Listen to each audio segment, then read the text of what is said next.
तो दोस्तों नमस्कार। तो कैसे आप तो अच्छे होंगे। मैं आपका दोस्त अनिल कुमार। तो मैं आज आपको बताता हूं कि जो हमारी माताओं बहनों की विधवा पेंशन थी, जिन्होंने नए आवेदन किए थे और आवेदन करने के बाद में जो हमारी माताओं बहन आवेदन करने के बाद में डॉक्यूमेंट भी अपने सबमिट कर दिए थे, यानी कि अपने जो ग्रामीण क्षेत्र है अपने ब्लॉक में डॉक्यूमेंट सबमिट कर दिए थे और सब कुछ कंप्लीट होने के बाद में आप अपने घर बैठी थी, तो हमारी माता बहन घर बैठी थी और कह रही थी कि आपके हमारी पेंशन तो आ जाएगी।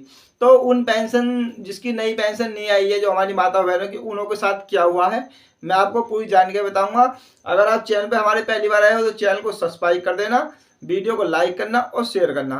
तो देखिए, जो हमारी माता बहनों की जो न्यू पेंशन थी, यानी कि न्यू पेंशन आवेदन करने के बाद और उनों का फार्म, यानी कि उनों का फार्म बीच में ही अटक जाता है और वो काफ़ी टाइम से आस लगाए हुए बैठी थी कि भैया पैसा आएगा और कब तक पैसा आएगा। तो नई पेंशन का पैसा सभी का डाल दिएगा। जो हमारी माताओं बहनों की विधवा पेंशन थी, 3-3 हज़ार रुपये सभी के बैंक खाते में जमा होने शुरू हो गए। तो मैं आपको लेकर चलता हूँ पोर्टल पे और दिखाता हूँ लाइव प्रूफ के। तो आपको गूगल पे क्रोम पे आ जाना, यहाँ पे डालना है ये वाली वेबसाइट, SSP के नाम से डालनी है। SS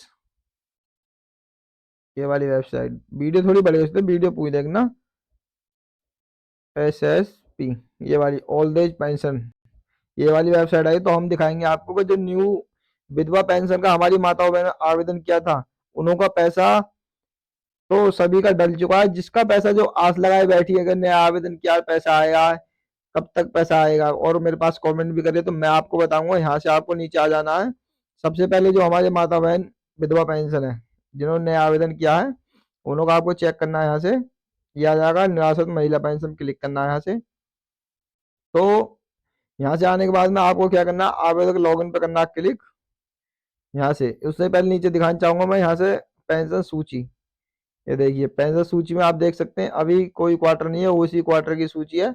जो 3 क्वार्टर है, जो चौथी क्वार्टर का, यानी कि जो जनवरी फरवरी मार्च का पैसा डला है, वो क्वार्टर की सूची का पैसा भी नहीं आया, कितना पेमेंट आया अभी तक तो अभी नहीं अपडेट हुआ है। जब अपडेट हो जाएगा तो हमारे चैनल के माध्यम से आपको बता दिया जाएगा। होम पे आ जाना आपको। और जिन्होंने नमस्कार, एकीकृत पेंशन पोर्टल समाज कल्याण विभाग उत्तर प्रदेश की वेबसाइट पर आपका जिन्होंने नया स्वागत है। आवेदन किया है, जिन हमारी माता बहन ने नया आवेदन किया, जिसकी पेंशन थी, तो जिसका फार्म सब कुछ सही था, उन्हों को पैसा तो सभी का आ गया। जिसका फार्म में कोई दिक्कत रह गई है या कमी रह गई है, तो उन्हों को हमें चेक करना है। यहाँ से आपको क्या करना होगा, लॉगिन पे करना क्लिक यहाँ से। और लॉगिन पे क्लिक करने के बाद यहाँ से आ जाना आपको लॉगिन, इस पर करना क्लिक। क्लिक करने के बाद में आपको क्या करना है, स्कीम सेलेक्ट करनी है, विधवा, ओल्ड एज या दिव्यांग पेंशन। यहाँ सिलेक्ट करना, तो हमें विधवा पेंशन का सिलेक्ट करना है, जिन्होंने हमारी माता बहनों ने आवेदन किया है। यहाँ से जो आपकी एक पेंशन आईडी होती है, रजिस्ट्रेशन आईडी होती है, वो रजिस्ट्रेशन आईडी डालनी है।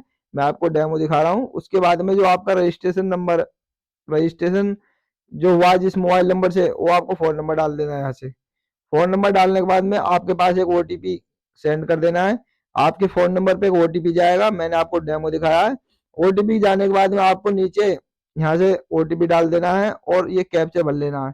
कैप्चर आपको स्वयं इस तरह का भरना है, इस तरह का। कैप्चर भरने के बाद में आपको लॉगिन पे क्लिक कर देना। तो देखिए आपका जो लॉगिन करेंगे उसके बाद में इस तरह का ऑप्शन खुल के आ जाएगा। इसमें देख सकते हैं एप्लीकेशन आईडी और एप्लीकेशन लॉक, और नीचे देख सकते हैं डेमो आधार। तो बहुत से की जो हमारी माता बहनों की जो पेंशन है, उसमें सिस्टम क्या है कि उनका आधार सत्यापन, मतलब आधार सत्यापन होना जरूरी है। तो सबसे पहले आधार सत्यापन करेंगे, उसके बाद में प्रिंट पे जाना है। प्रिंट पे आप देख सकते हैं, ये प्रिंट हमने देखा है और प्रिंट में आप देख सकते हैं इनका सब कुछ कंप्लीट है। और कंप्लीट होने के बाद में जो इनका आधार जो हटा है, किस कारण हटा है आप देख सकते हैं, रिजेक्टेड बाय DOP, यानी कि रिजेक्टेड बाय DOP जो अधिकारी होते हैं, समाज कल्याण अधिकारी, उन्होंने इनका फॉर्म रिजेक्ट कर दिया है। यानी कि जो हमारी माता और बहनों का फार्म है, उनका रिजेक्ट कर देगा समाज कल्याण विभाग से। तो इनों की जो फार्म में दिक्कत आई है, दिक्कत क्या थी, क्योंकि इनका मृत्यु सर्टिफिकेट जो था, यानी कि मृत्यु सर्टिफिकेट, वो मृत्यु सर्टिफिकेट थोड़ा गंदा था, यानी कि बहुत धुंधलापन था उसमें, इसलिए इनका फार्म रिजेक्ट कर दिया। तो सभी से कहना चाहूंगा मैं, जो नया आवेदन कराती है हमारी माता बहन, डॉक्यूमेंट सारे स्कैन करके ही डालें। जो जो समाज कल्याण अधिकारी के पास जाते हैं, वो स्कैन करके साफ जाने चाहिए डॉक्यूमेंट, जब ही आपका अप्रूवल होगा। तो इन्हों का जो रिजेक्ट हो गया फार्म, और ये काफी टाइम से आस लगाए बैठे कि पेंशन आएगी, तो अब इन्हों की पेंशन नहीं आने की, अब इन्हों क्या करना होगा, दोबारा से अपना एक आय प्रपत्र बनवाना है। और आय प्रपत्र बनवाने के बाद में इन्हों का दोबारा से आवेदन कहीं भी सीएससी सेंटर पे ये अपना दोबारा से आवेदन करा सकती हैं। आय प्रपत्र 46,000 से नीचे होना चाहिए जब ये इन्हों का जो ग्रामीण क्षेत्र है, जब इन्हों का फार्म ऑनलाइन होगा। और शहरी क्षेत्र में 1 लाख से ऊपर 1 लाख तक की आय चल जाती है। तो इन्हों का जो फार्म रिजेक्ट हुआ है इसलिए हुआ है, तो जिसका पैसा अभी तक नहीं आया है, जो हमारी माता बहन है, तो उनको सबसे पहले अपना फार्म चेक करना है कि आपका भी रिजेक्ट तो नहीं हो गया। यदि रिजेक्ट हो गया है तो अपना दोबारा से आवेदन करिए। आवेदन कराने के बाद में इनको क्या करना होगा कि अपने सारे डॉक्यूमेंट जो हैं, सारे डॉक्यूमेंट 2 कॉपी कराकर, जो कॉपी कराकर डॉक्यूमेंट होगी, सारे डॉक्यूमेंट ले जाकर अपने नजदीकी ब्लॉक होता है वहां पर आपको डॉक्यूमेंट सबमिट करने होंगे। और नजदीकी ब्लॉक में डॉक्यूमेंट सबमिट करने के बाद में 2 से 3 महीने के भीतर आपको आवेदन अपना चेक करना। उसके बाद में इनको चेक करना होगा कि आपका फार्म रिजेक्ट तो नहीं हुआ या अप्रूवल हो गया, डीओपी अधिकारी द्वारा अप्रूवल हो गया।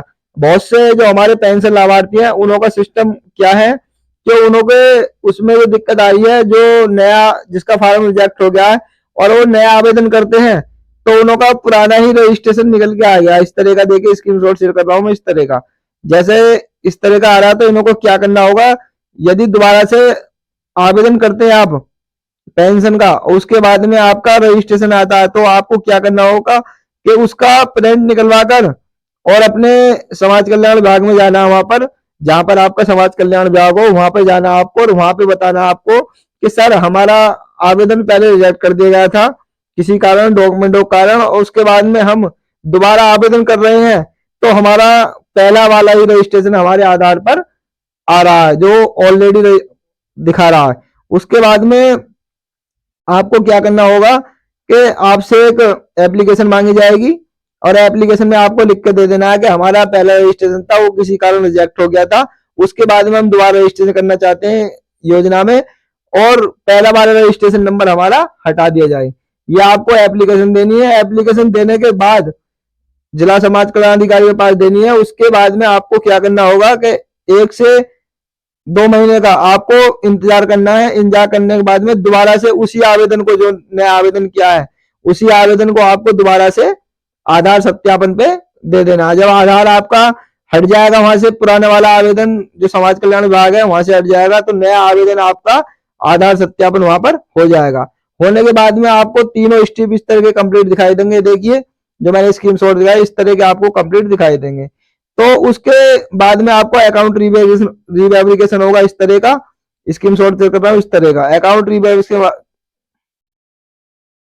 रीवेरिफिकेशन होने के बाद में आपको 2 से 3 महीने के भीतर भीतर आपको पेंशन की धनराशि आपके खाते में दोबारा से डाल दी जाएगी, यानी कि जमा हो जाएगा सीधे आधार के माध्यम से। तो आपको ये काम जरूर कर लेना है, और जानकारी अच्छी लगे तो वीडियो को लाइक कर देना, चैनल को सब्सक्राइब करना, शेयर करना। कोई दिक्कत कोई परेशानी